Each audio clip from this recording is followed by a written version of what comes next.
Olá, boa noite. A notícia entrevista hoje Manuela Dávila, deputada federal pelo Rio Grande do Sul e líder do PCdoB na Câmara dos Deputados. A deputada Manuela consta da lista dos 10 melhores deputados do Prêmio Congresso em Foco de 2013. E é a segunda vez que vem ao programa, já esteve aqui em setembro de 2009. Boa noite, Manuela. Boa noite, Kennedy. Obrigado por ter aceito o convite para mais uma entrevista. Obrigada, é um prazer estar aqui contigo. Obrigado. Eu queria começar falando, Manuela, final de semana passado, 7 de setembro, a gente viu uma onda de protestos pelo Brasil muito diferente do que aconteceu em junho e julho. Protestos com menos pessoas, menores, mas muito violentos, né? O que aconteceu de junho e julho para cá para explicar essa mudança nas ruas, Manuela? Acho que muitas questões aconteceram, sobretudo um esforço muito grande de setores organizados da política de tentarem dirigir as manifestações que aconteceram de maneira genuína nos meses de junho e julho. Acho que essa é a diferença central, tentar se empoderar de bandeiras, dirigir bandeiras e construir um caráter mais político, não partidário, porque saberiam que os partidos não vingariam nas manifestações, mas com conteúdo mais próximo do que alguns partidos gostariam que as manifestações tivessem. Perdeu espontaneidade, na tua opinião? Perdeu o foco? A violência assustou também? Acho que a violência assustou, Kennedy, um pouco, mas é bom lembrar que nos meses de junho e julho, mesmo com muita violência policial, os manifestantes continuavam nas ruas. Isso era algo que a mim, como observadora atenta daquele processo, chamava atenção. Veja bem, as manifestações cresceram nos meses de junho, após a data de 13 de junho, quando a polícia de São Paulo agride de forma muito truculência aos manifestantes. Ou seja, o componente da violência era uma constante nas manifestações, sobretudo a violência policial, e a população não saía das ruas. Ao contrário, a violência incitava a população a protestar por saúde, por educação, por reformas na saúde e na educação e pela reforma política. Era uma quinta-feira em São Paulo, né? E houve a violência. Na segunda-feira, como a Manuela está lembrando, houve um movimento grande de massa. Encorpou mesmo depois que a polícia de São Paulo desceu o sarrafo nos manifestantes. Então, isso para mim, inclusive, em algumas reuniões nossas de avaliação daquilo, eu dizia, quem enfrenta a polícia com tanta convicção não é um manifestante alienado, como alguns tentavam imputar a eles, porque eu tenho origem no movimento social e sei que o enfrentamento à polícia é algo que requer muita convicção e muita coragem. Então, dizer que apenas a violência afastou os manifestantes das ruas, para mim, é pouco, é uma análise superficial. Para mim, o elemento central é esse esforço de manipular e de tentar fazer com que as manifestações tenham um caráter antigovernista. Né? Acho que, embora as manifestações sempre tenham um caráter contra quem está em todas as instâncias de governo, sejam elas municipais, os governos municipais, que são os que aumentam as tarifas de ônibus, sejam os estaduais, que controlam a segurança pública, seja o federal em uma ou outra questão, as manifestações não tinham esse caráter. Elas tinham muito mais um caráter não espontaneísta, mas espontâneo da população. E o que você acha, Manuela, olhando agora com calma, quais foram as razões que motivaram as pessoas a ir à rua em junho e julho? Por que elas foram às ruas? Acho que são inúmeras as razões, mas o central, para mim, são as insatisfações com alterações mais profundas que a nossa população almeja, né? Se tu pensares, um estudante que chegou à universidade com o ProUni, né? Ele conquistou muito, conquistas que aconteceram nesse ciclo que eu tenho bastante orgulho de ajudar a construir, que começou com o presidente Lula e que continuou com a presidenta Dilma. Mas ele continua vivendo numa cidade que não foi profundamente alterada. É um inferno para chegar na faculdade. Exatamente. Né? Então, ele vive num bairro que tem pouco saneamento, por mais que nós tenhamos conquistado, porque nós conseguimos transformar a realidade da educação superior muito mais rápido do que conseguimos transformar a realidade de uma cidade que é muito opressora. Né? A vida nas nossas cidades é muito opressora. A gente tem que admitir isso. Então, o nosso povo continua convivendo com uma democracia que é muito frágil. As nossas instituições políticas são muito frágeis, Kennedy. O político que não admitir isso para a população, que o sentimento dessa reforma, que a população pode não dizer com essas palavras, né? Mas essa transformação que a população saiu às ruas pedindo na política, que esse sentimento é um sentimento justo, não está sendo honesto com a população. Então, acho que mudanças nas cidades, mudanças profundas nas cidades, no transporte, na cidade mesmo, né? Vida real mesmo, educação, saúde, transporte. Serviços mais próximos das suas casas, saúde com mais qualidade. Então, acho que a população chegou a um patamar que quer muito mais. E isso foi gerando uma indignação, né? E essa indignação aconteceu nesse período de junho e julho. Você tocou num ponto aí que às vezes os políticos têm que entender o recado. Uma constante nas manifestações era aquela frase, né? Você não me representa, o político não me representa, né? A gente viu há pouco tempo essa decisão da Câmara que manteve o mandato do Natan Donadon, que está condenado, está preso na Papuda, em Brasília. O ex-presidente Fernando Henrique andou discursando nessa semana, falou numa crise de representatividade. Se fala muito disso, Manuela, de uma distância entre o eleito e os eleitores, né? Você acha que a gente tem uma crise de representatividade? Você que está ali no Congresso, convive com as pessoas, os políticos têm consciência de que a sociedade acha que, por exemplo, o deputado, o senador não os representa de uma maneira, no entender deles, correta, condigna? Eu, durante aquele processo das manifestações, me lembrei de uma expressão popular que eu achei muito apropriada assim, para o processo, que é quando nós apontamos um dedo para as pessoas, outros 3 ficam apontados para nós mesmos. Então, eu penso que as manifestações devem servir para que a nossa população também reflita sobre essa crise de representatividade. É verdade que o nosso Congresso é muito afastado da população e não precisa nenhum grande esforço, não precisa dos grandes títulos do ex-presidente Fernando Henrique para chegar a essa conclusão. Não precisa ser... Ninguém chega lá sem voto, né? Não precisa ser brilhante para chegar a essa conclusão. Eu não estou desprestigiando os títulos e nem o discurso do presidente Fernando Henrique na sua posse na Academia Brasileira de Letras. Aliás, teve vários momentos bastante positivos na minha avaliação naquele discurso. Mas eu acho que não precisa ser brilhante para chegar a essa conclusão. Está distante das vontades da população. Basta ver que não consegue produzir as reformas que a população almeja. Agora, a nossa população também precisa refletir que quando esteve mais atenta à postura desse Congresso, ou seja, os 3 dedos apontados para si, o Congresso se aproximou dela. Ou seja, a democracia representativa, esse não me representa, também se produz quando a população fiscaliza mais de perto os seus políticos, Kennedy. E eu me sinto na obrigação de dizer isso, porque eu recebi muitas vezes, tu me representa, né? Então eu não acho que o meu papel é ficar apenas amaciando as coisas.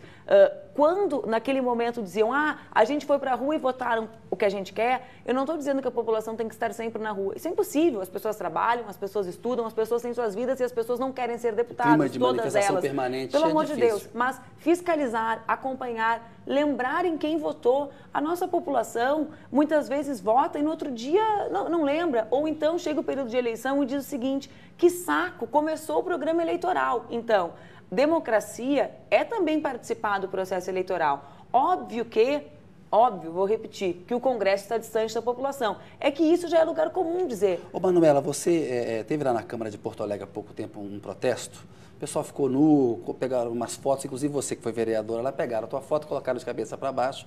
Você é muito ativa no Twitter, você ficou um pouco contrariada e você falou assim, é um absurdo, né, relativizar a democracia representativa.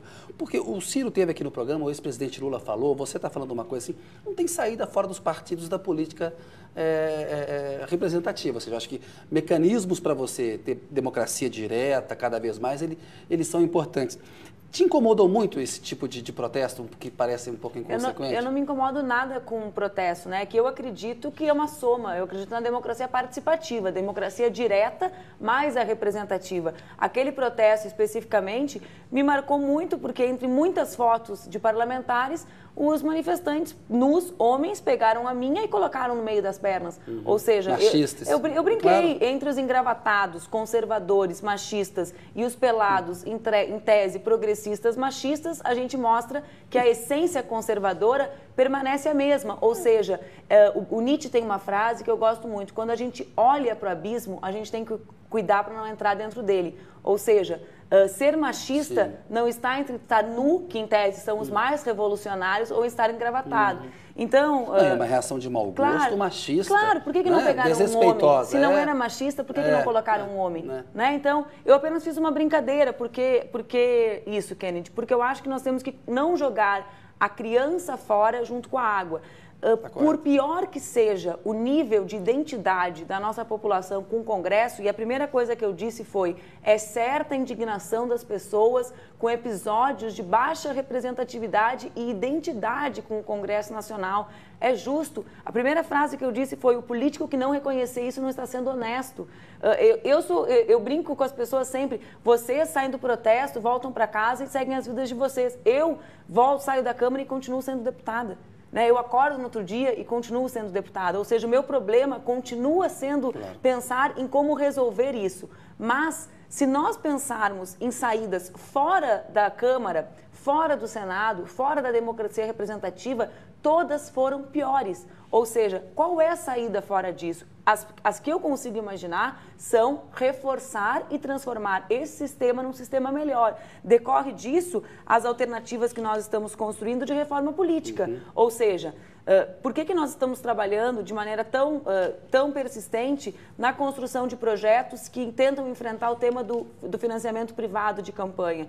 Porque nós achamos que um dos problemas que geram os episódios Donadon não é o deputado Donadon, ou todas as cassações de mandato têm origem no financiamento das campanhas eleitorais. Né? Mas qual que é a tua posição nessa questão do financiamento? Vamos detalhar, que eu acho importante, a gente pode depois voltar um pouquinho nas manifestações, eu quero abordar alguma coisa disso com você.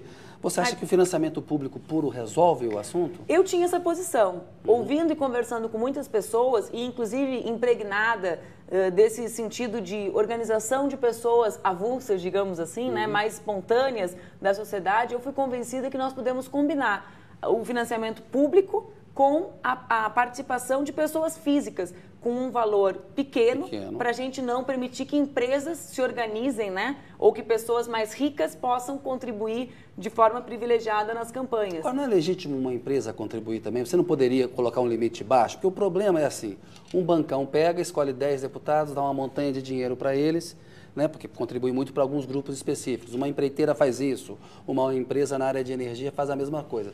Se a empresa também tiver um nível de contribuição baixo para o político, não é legítimo ela participar também, não? O debate que nós fazemos é baseado na premissa da Constituição, que diz que todo poder emana do povo, né? Então, que o povo deve financiar a política. E é bom, Kennedy, que a gente pense... Você acha que o privado é pessoa física, é isso? É pessoa física, né? Você acha isso? Exatamente. Jurídica tem que estar excluída. Jurídica tem que estar excluída. O CNPJ deve estar excluído da política, do financiamento da política brasileira.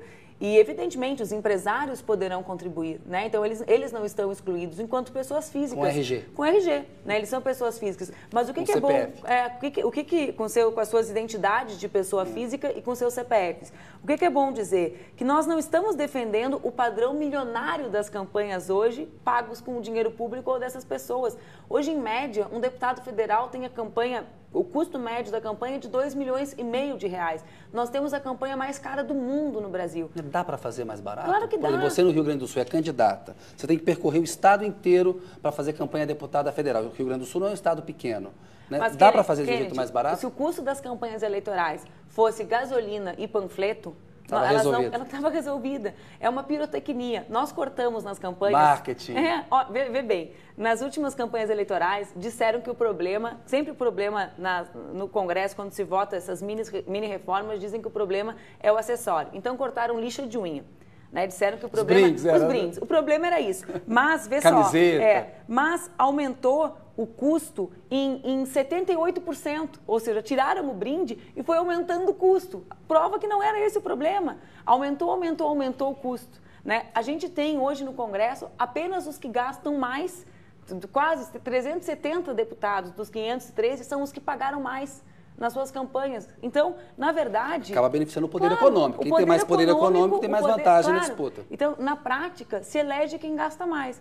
Então, quando a gente fala, voltando ao tema das manifestações, né, que as pessoas, elas têm razão em querer mudar o sistema, a gente tem que tentar localizar, na minha avaliação, eu como parlamentar que sou, onde se localiza a maior parte dessa indignação. Para mim, está na corrupção. Essa corrupção tem qual cara? Para mim, a cara dessa corrupção está no financiamento das campanhas. A gente tem um sistema, desde a redemocratização do Brasil, que funciona de um jeito na democracia representativa. Vamos tentar mudar isso, mas isso dá de um jeito. Você é líder do PCdoB, participa das reuniões com a presidente Dilma, da base de apoio dela no Congresso, que é uma base enorme, ou seja, em tese, a presidente e os partidos que apoiam a presidente têm poder para poder, eventualmente, aprovar uma reforma nesse sentido. Essa proposta que você está falando, do financiamento, tem que colocar esse copo aqui, porque senão ele fica invisível. Ele fica aqui invisível, no cenário, ninguém consegue enxergar ele. Fica um copo invisível no programa. Eu fiquei refletindo, onde eu coloco o copo? Voltando aqui ao nosso tema... A base tem maioria para aprovar. Para aprovar. A base tem maioria para aprovar. Por que não aprova? Porque o tema da reforma política não é um tema que unifica os partidos da base,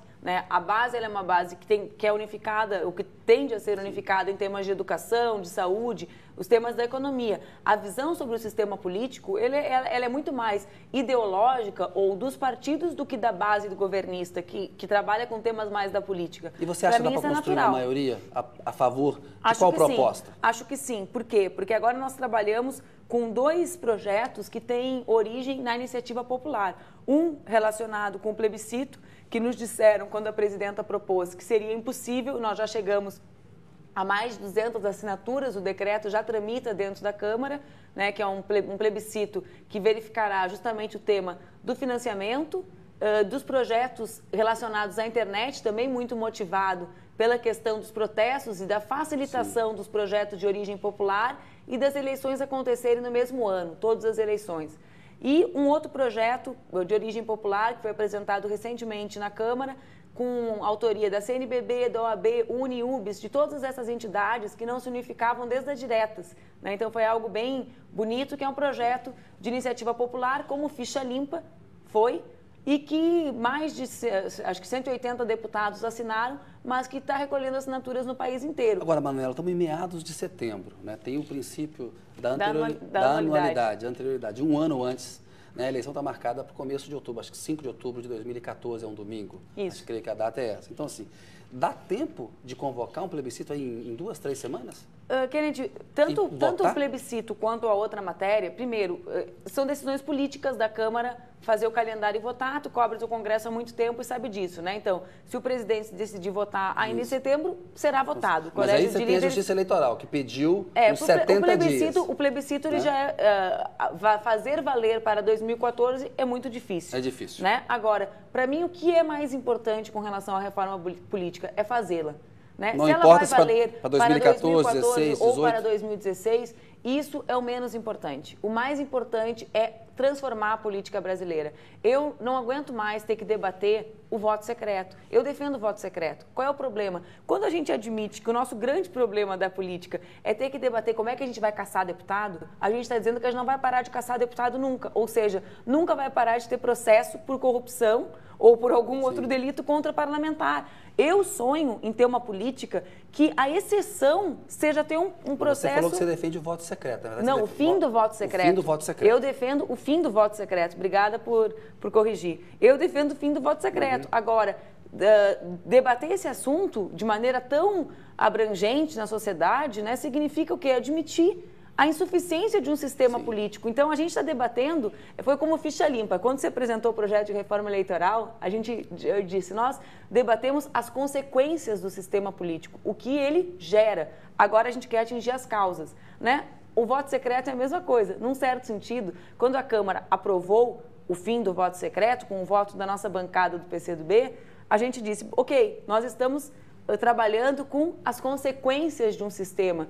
A reforma política é o que pode efetivamente enfrentar as causas do sistema político brasileiro. Para falar de voto secreto, a gente encerrar o bloco aqui. Você acha, você defende voto aberto em todas as votações do Congresso, ou você acha que tem que ser só para cassação de parlamentares, algumas outras, e manter o sigilo, o segredo para outro tipo de votação? Eu tenho a plena convicção que ele deve ser extinto para cassação de mandatos, que o voto deve ser aberto, e eu tenho alguma dúvida com relação às indicações dos conselheiros dos tribunais, sobretudo dos tribunais de contas, por causa dos estados. Né? Porque eu tenho muitas restrições com a forma como os conselheiros são indicados, né? E sou obrigada a dizer isso, que poderia haver algumas retaliações com os deputados e prefeitos vinculados a esses deputados. Ou seja, um deputado estadual vota aberto contra um conselheiro, ele acaba sendo aprovado, ele pode retaliar o prefeito